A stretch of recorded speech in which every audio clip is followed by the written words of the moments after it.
नमस्कार छात्रों। देखो, 12वीं कक्षा का जो लेसन नंबर 11 है यानी 11 है, जिसका नाम है कोक जाया। अब ये मूल रूप से ये जो कहानी है या ये जो पाठ है, ये मैथिली भाषा में लिखा हुआ है, जिसके लेखक है श्याम दरिहरे जी।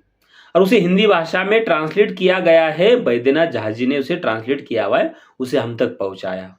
अब देखिए कि आजकल हम जीवन जीते हैं, तो कई बार हमने ऐसी घटनाएँ देखी हुई है कि कई बार कई सारे लोग आजकल सब पैसा कमाने के पीछे लगे हुए हैं। उसके अलावा ऐश-आराम करने के पीछे लगे हुए हैं। हर एक मनुष्य के जीवन में पैसों को और ऐश-आराम को काफ़ी महत्व दिया हुआ है। तो उसके कारण क्या हुआ है कि आजकल की जो भी परिवार है, आजकल के फैमिलीज़ है, उसमें कई सारा बदलाव आया हुआ है। क्योंकि आप देखो कि पुराने ज़माने में शहर हो, नगर हो, गाँव हो, हर जगह पर एक संयुक्त परिवार हुआ करता था, जॉइंट फैमिली हुआ करती थी और वहाँ पर परिवार के सब छोटे बच्चे से लेकर बूढ़े आदमी का जो भी ध्यान रखा जाता था, उनकी अच्छी खासी परवरिश की जाती थी। लेकिन पैसों के चक्कर में हमने देखा हुआ है कि पैसा कमाने के चक्कर में जो भी संयुक्त परिवार था, वो विभक्त बन चुके हैं, जॉइंट फैमिली से अब वो सिंगल फैमिली बन चुके हैं। और वहाँ पर देखा होगा कि वो सिंगल फैमिली के कारण परिवार में पति-पत्नी के अलावा अगर घर में बूढ़े व्यक्ति है, तो हमें अच्छे नहीं लगते बूढ़े व्यक्तियों के साथ रहना, तो उसे कई बार हमने देखा हुआ है कि वो अड़चन मानकर उन्हें वृद्धाश्रम में भेजा जाता है। तो उससे संबंधित ही एक ऐसी कहानी है जिसका नाम है कोख जाया। अभी कोख यानी कि जो जहाँ से बच्चा जन्म लेता है, माँ के कोख से यानी माँ के पेट से जन्म लेता है, उसे कोख कहा जाता है। तो वो कैसे किस प्रकार से जाया यानी वेस्ट, किस प्रकार से वो कोख बर्बाद है, किस तो यहाँ इस कहानी में जो भी लेखक है, मूल लेखक श्याम दरिहरे जी ने, लेकिन हिंदी में जो समझाने का प्रयास किया हुआ है बैद्यनाथ झा जी ने। तो उसके बारे में, क्योंकि एक ऐसी घटना है कि जिसमें कुछ पात्र हैं, जिसमें सबसे पहले एक महत्वपूर्ण पात्र है। एक महिला है जिसका नाम है गंगा मिश्रा और उसके पति है जिनका नाम है मिस्टर मिश्रा। अब गंगा मिश्रा है, उसके अलावा एक रघुनाथ चौधरी नाम से एक पात्र है कि जो गंगा मिश्रा के बहन का बेटा है और गंगा मिश्रा जी का एक बेटा है जिसका नाम है दिलीप है। इन 3 पात्रों के 4 पात्रों के इर्द-गिर्द ही ये कहानी है, जिसमें महत्वपूर्ण ये है कि गंगा मिश्रा और उनके पति एक आईएएस ऑफिसर है, जो मिश्रा साहब नाम से वो एक आईएएस ऑफिसर है कि जो भारत सरकार के अलग-अलग पदों पर उन्होंने अपने टैलेंट के बलबूते पर, अपने नॉलेज के बलबूते पर, उन्होंने अपनी ईमानदारी के काम के बलबूते पर उन्होंने कई सारे पद हासिल किए थे और कई सारे पदों पर उन्होंने अच्छे तरीके से ईमानदारी से काम किया था। तो वो जब रिटायर हो गए थे तो कहा गया कि भारत सरकार के वित्त पद से वो रिटायर हो चुके थे। ऐसे जो भी मिश्रा जी है, मिश्रा साहब है, वो रिटायर होने के बाद एक घटना घटित होती है कि जिसमें कहा गया है कि वो रिटायर होने के बाद उनका कोई अटैक आता है, उनकी हृदय गति रुक जाती है, तो उनका देहांत होता है। लेकिन उसके पहले की कुछ घटना है।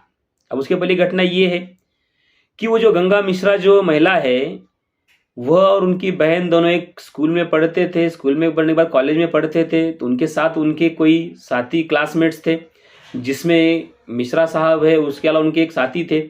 दोनों एक साथ में पढ़ते थे। तो ये जो गंगा मिश्रा है, उनके भाई, उनके बहन और वो दोनों, तो वो दोनों साथ में पढ़ाई करते थे। तो उनके जो भी पिताजी है, वो एक अच्छे खासे किसान थे, अच्छे सधन किसान थे। तो उन्होंने अपने दोनों बेटियों के, उन दोनों कॉलेज स्टूडेंट्स के साथ कुछ दिनों के अंतराल पर शादी करवा दी थी। लेकिन मिश्रा साहब जो थे, पढ़ाई में अच्छे खासे होशियार थे, जिसके बलबूते पर उन्होंने आईएएस की पढ़ाई पूरी की और वो बाद में आईएएस ऑफिसर बने।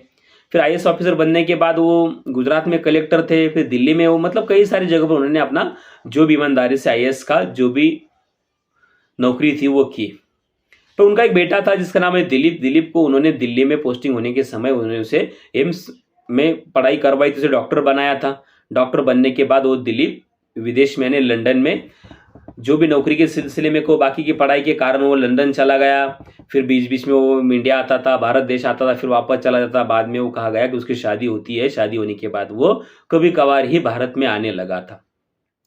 लेकिन उसका जो गंगा मिश्रा है, गंगा मिश्रा का जो बहन का बेटा है, जिसका नाम है रघुनाथ चौधरी, वो भी कुछ पढ़ाई करता है। पढ़ाई करने के बाद वो भी जर्मनी चला जाता है। लेकिन जर्मनी जाने के बाद वो उधर चला जाता है। फिर उसके पीठ पीछे या वो जाने के बाद एक घटना घटित होती है कि वो जो भी मिश्रा साहब है, वो रिटायर होने के बाद उनका, जैसे मैंने कहा कि हृदय गति रुकने से नहीं, हार्ट अटैक आने के कारण उनकी डेथ होती है, उनका देहांत होता है। तो उनका अंतिम संस्कार उनका बेटा दिलीप लंदन से वापस आने के बाद कुछ दिनों के बाद किया जाता है। कुछ दिनों के बाद करने के बाद फिर जैसे उनका अंतिम संस्कार होता है, तो अंतिम संस्कार होने के बाद वो उनका श्राद्ध, अंतिम संस्कार उनके गांव में किया जाता है। फिर गांव में करने के बाद गांव से जब वो दिलीप वापस लौटता है, दिल्ली आता है, फिर वापस लौटने के बाद वो उसके परिवार का जो भी वो गंगा मिश्रा है, उसके पति ने अच्छा खासा बंगला, कोई प्रॉपर्टीज कमाई हुई थी, तो उस प्रॉपर्टी को बेचने का या वीजा का काम अपने माँ को दिलीप लंदन लेकर जाना चाहता है। लंदन लेकर जाने के लिए वह कई फॉर्मेलिटीज पूरी करता है, जिसमें वीजा के कागजात होते हैं, जिस पर अपने माँ के यानी गंगा मिश्रा के हस्ताक्षर करवाता है। फिर उसके साथ साथ वो प्रॉपर्टी के कागजात पर भी हस्ताक्षर करवाता है, और वो मकान, उसका जमीन, वो सब कुछ औने पौने दाम में यानी कम दाम में, यानी कहा कि 8 करोड़ में वह उसे बेच देता है। अब जब वो प्रॉपर्टी अच्छे खासा जो भी मकान है वो बेचता है, बाकी चीजें बेचता है, तो गंगा मिश्रा को वो अच्छा नहीं लगता है, तो एक बार 2 बार उसे रोकने का प्रयास करती है। लेकिन वही दिलीप अपने माँ से कहता है कि आप मेरे साथ लंदन में ही रहोगी, तो इस मकान का, इस प्रॉपर्टी का क्या करना है हमें, तो उसे बेचना पड़ेगा। तो अपने बेटे की बात मानकर उसे बेचने के लिए रोकती नहीं है। फिर वो बेचने के बाद सब कुछ, फिर लंदन जाने का समय आता है, वो टिकट वगैरह करवाता है अपने माँ का, अपने पत्नी का और दिलीप खुद का, और वो कहा गया कि वो फ्लाइट के लिए एयरपोर्ट चले जाते। अब जैसे एयरपोर्ट चले जाते हैं तो वहां अपने माँ को एक कुर्सी पर बिठाता है और कहता है कि मैं बोर्डिंग करवा के आता हूँ। फिर वहां जाकर कुछ कहता है कि वहां से थोड़ी जांच पड़ताल वगैरह सामान की करवा के आता हूँ, फिर हम एक साथ में चलेंगे, हम सब एक साथ में फ्लाइट में एक साथ में निकल जाएंगे। यह कहकर वो चला जाता है। फिर जाने के बाद वो काफी समय तक वापस नहीं आता है, अपने पत्नी के साथ गया हुआ है।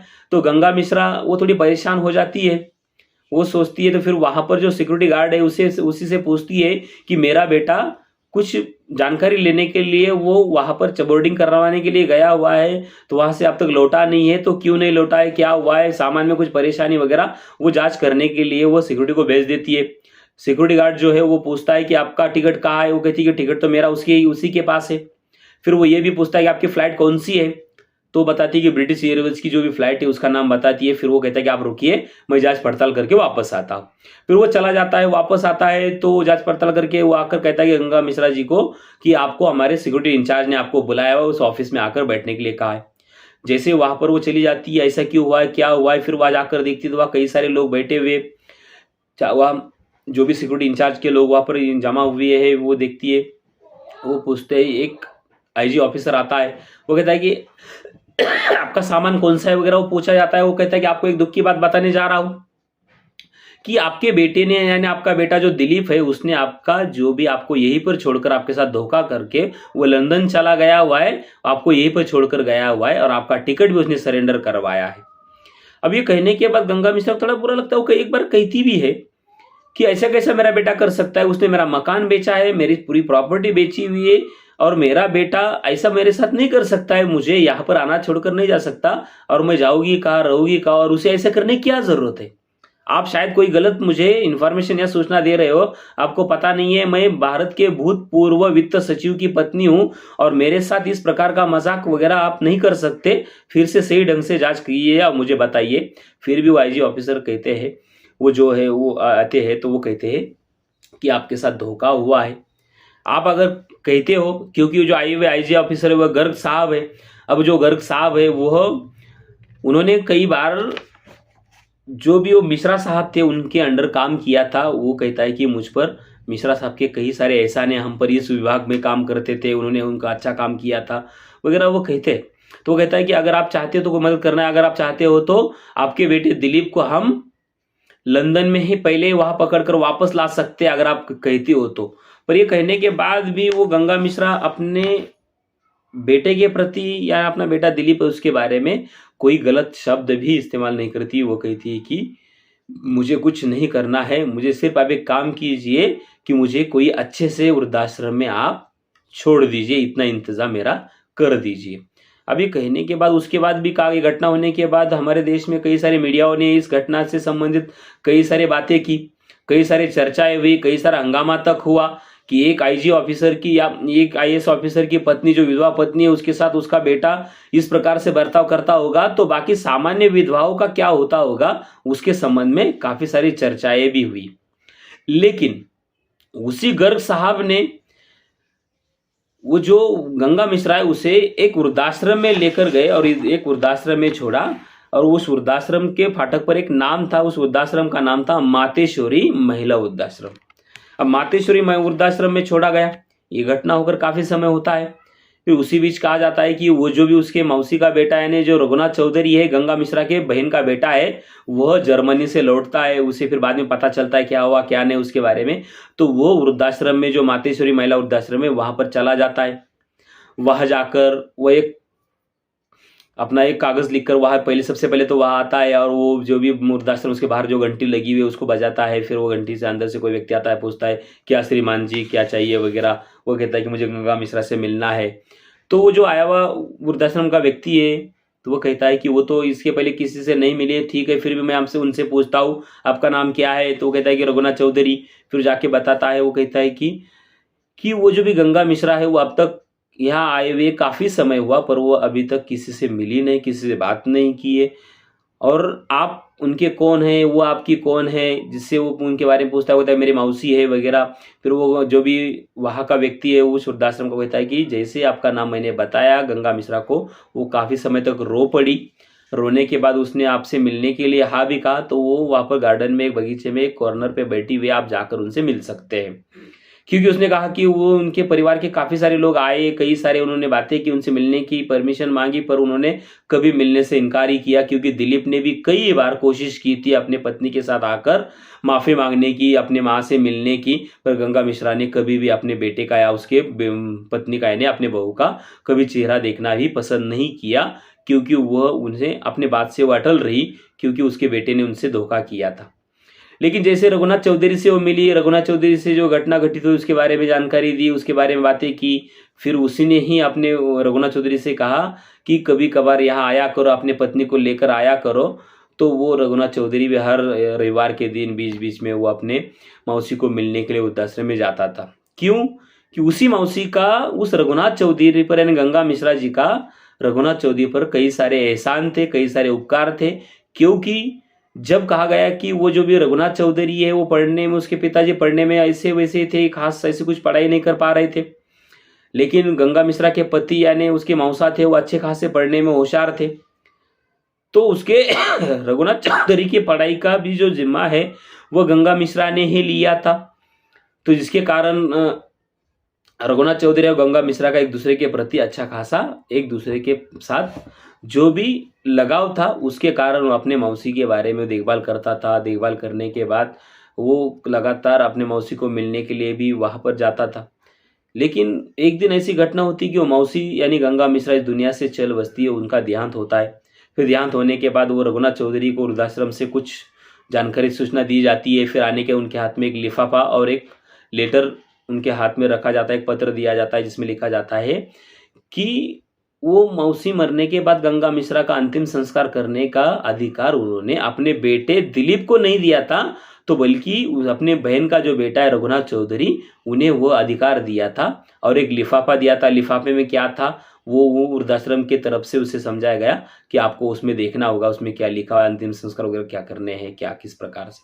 तो रघुनाथ चौधरी ने वो लिफाफा खोला, लिफाफे के अंदर देखा तो एक पत्र था जिसमें उसने कोई सारी जानकारी लिखी थी। उसके अलावा उन्होंने एक चेक दिया था, एक बिना तिथि लिखे हुए रघुनाथ चौधरी के नाम से, और उसमें अमाउंट लिखने के लिए जो दाह संस्कार करने के लिए अंतिम संस्कार के बाद बाकी जो चीजें करवानी है उसके लिए जो पैसा खर्च होगा वो सब पैसा उन्होंने इंतजाम करवा के वो चेक लिख कर गई थी। यानी मरने से पहले ऐसी एक स्वाभिमानी महिला थी कि जो अपने बेटे ने उसका जिस प्रकार से धोखा किया था, धोखा करने के बाद भी वो अपने बेटे को दोष नहीं दिया, सिर्फ उससे नाराज रही। और वो वृद्धाश्रम में जाकर अपने अंतिम संस्कार के बाद भी वो किसी पर निर्भर नहीं रही, तो उसने वहां पर अंतिम संस्कार के बाद भी अपने क्रियाक्रम के लिए, अंतिम संस्कार के लिए जो खर्च होने वाला है, जो पैसा लगने वाला है, वो पहले से इंतजाम करवा के रख कर वो इस दुनिया से चली गई थी। तो रघुनाथ चौधरी ने कहा कि कई बार वो जो भी गंगा मिश्रा को मिलने के लिए चला जाता था तो काफी समय तक रोती थी। पर रोने के बाद कहा गया कि एक वो गाना भी गाती थी, यानी उसे सोहर कहा गया है, सोहर गाती थी, जिसमें कहती थी ललना रे यही ले लोहरीला, मतलब वो ललना अपने बेटे के लिए, दिलीप के लिए गाती थी, अरे बेटे के लिए कि अरे इसीलिए आपको जन्म दिया था, कि हम कहते कि हमारे परिवार वंश आगे बढ़ना चाहिए, उसके लिए बेटा चाहिए, बेटे के लिए उन्होंने कई सारे, आपने देखा व्रत रखा जाते हैं, बेटा जिस परिवार में नहीं होता है उसके लिए अलग तरीके उपवास किए जाते हैं, कई सारे मन्नतें या अलग अलग तरीके से हर जगह पर जाकर जो भी भगवान से कमिटमेंट किए जाते हैं उसके लिए। और उसके बाद अगर बेटा पैदा होता है, बेटा जन्म लेता है, बेटा जन्म लेने के बाद अगर इस प्रकार से बेटा निकलता है कि जो अपने माँ को धोखा देता है या परिवार में धोखा देता है, तो उसे बुरा लगता था, तो वो कई बार वो सोहर गाती थी। तो जब गाती थी तो जो भी रघुनाथ चौधरी है वो भी रो पड़ते थे, वो भी गाते थे, लेकिन कहा गया कि उनका विश्वास था, क्योंकि वो कहती थी कि एक बेटे को मैंने जन्म दिया, कि जो जिसे कोख से जन्म दिया उसने ही मुझे धोखा दिया, लेकिन रघुनाथ चौधरी जो उसके बहन का बेटा है जिसको उन्होंने जन्म नहीं दिया है, फिर भी वो गंगा मिश्रा का ख्याल रखता था। गंगा मिश्रा का उसने हमेशा जिस प्रकार से सेवा की, उसके लिए उन्होंने कहा कि एक मेरे कोख का बेटा है जो जिंदा होकर भी मुझे जान से मारकर विदेश भाग गया, और दूसरा जो है वो रघुनाथ चौधरी उसके बहन का बेटा है, उसने हमेशा उनकी सेवा की, उनका साथ दिया। तो उन्होंने कहा कि इसीलिए मेरा हमेशा इस दुनिया के संतान पर, बेटों पर हमेशा विश्वास रहा है कि कोई ना कोई दुनिया में सब संतान एक जैसी नहीं होती है, चाहे वो अपनी कोख से जन्म ली हो या दूसरे के कोख से जन्म ली हो। अगर कोई एक संतान भी अच्छी है तो इस दुनिया में कहा गया कि हर एक माँ कई सारी तकलीफें झेल कर, कई सारी तकलीफें सही कर वो अपने बच्चों को इस दुनिया में जन्म देगी, चाहे वो एक भी क्यों ना इस दुनिया में नेक जन्म देने वाला बच्चा क्यों ना हो। तो इस प्रकार से यहाँ पर जो भी लेखक है बैद्यनाथ झा जी ने कोक जाया इस पाठ के माध्यम से, जिस प्रकार से वृद्धाश्रम में बूढ़े लोगों को, जिन्होंने आपको अलग अलग तकलीफें सही कर आपको यहाँ तक पहुंचाया हुआ है, आपकी जो भी छोटी छोटी चीज़ों का ख्याल रखा, आप जब छोटे होते तब आपके हर चीज़ का ध्यान रखा जाता है, आपको बड़ा करने तक हर तकलीफों को सहा जाता है। खुद जो भी परिवार के अपने माता पिता है वो खुद अपने आप को तकलीफों में डालते हैं, खुद तकलीफ में रहते हैं हमेशा, आपने देखा होगा, और आपको हर चीज़ देती है।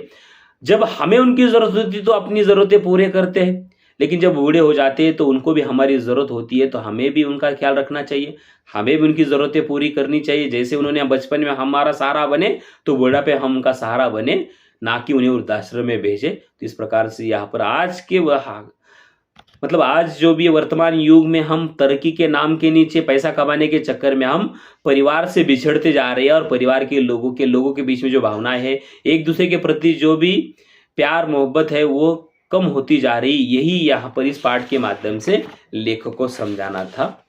अब ये जो मैंने कहानी समझाई, अभी कहानी समझने के बाद ये जो पाठ है उसको मैं अगले वीडियो में पूरा पाठ पढ़कर उसके बारे में आपको सिर्फ उस कहानी को पूरी यहाँ से वहाँ पूरी अंतिम पहले शब्द से लेकर अंतिम शब्द तक उसको पढ़ूंगा और उसका वीडियो आप तक मैं पहुँचाऊँगा। क्योंकि आप देखो कि वो कहानी आपको एक एक पैराग्राफ पढ़कर, एक परिच्छेद पढ़कर समझाना, वो थोड़ा आपके लिए समझने के लिए थोड़ा तकलीफ या कठिन हो सकता है। इसके लिए ये अलग से मैंने आपको कहानी बताई, और उसके अलावा वो कहानी को अलग से सिर्फ पढ़कर किताब से वो आप तक पहुंचाने का प्रयास किया जाएगा। अगर आपको ये कहानी अच्छी लगी तो आप मेरे चैनल को सब्सक्राइब कीजिए, या उसमें कुछ बदलाव करना है तो मेरे कमेंट बॉक्स में जाकर उसके बारे में कुछ जानकारी दीजिए, कमेंट्स कीजिए, कि जिसके माध्यम में उसके बारे में मैं जो भी है सकारात्मक विचार करूंगा, उसमें कोई बदलाव लाने का प्रयास करूंगा। ठीक, इस प्रकार से ये कहानी है, और उसका होमवर्क भी है अलग वीडियो में आपको समझाया हुआ है। तो थैंक यू, धन्यवाद।